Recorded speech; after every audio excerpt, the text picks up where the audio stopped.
Ju keni shumë të drejtë. Në një shtet ku sundon ligji, ajo është e domosdoshme. Por,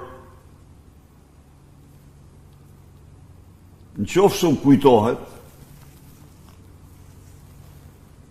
rreth një vit e gjysmë më parë, Edi Rama udhëzoi rojet edhe punojësit që të mos lejojnë asnjë hetues apo prokuror të bëj konfiskime apo gjëra në zyrat e kryeministrisë dhe zyrat tjera. Kuptohet që urdhrat të tjerë pastaj janë dhënë dhe kërcënime të tjera dhe në fakt ata nuk guxojnë. Nuk guxojnë ta thrasin, nuk guxojnë ta hetojnë. Ju e dini, e thatë bukur. Ky Rama deklaronte se Akshi është suksesi i madh i kësaj qeverie. Çfarë doli? Doli strofulla e mafjes më të rrezikshme në Europë, Akshi.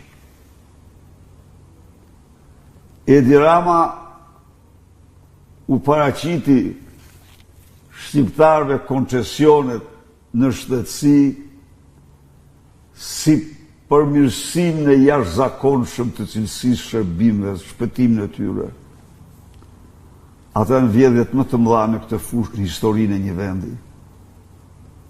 Dhe se thirrën një herë të vetme. Ata zguxuan, nuk guxuan të thrasin, të hapin padi për Ilirbeqen, për sterilizimin.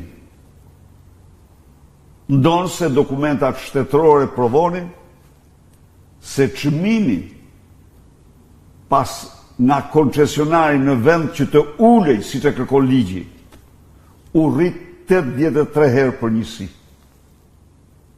Nuk ka thirrën dot, sepse ishte Edi Rama mrapa.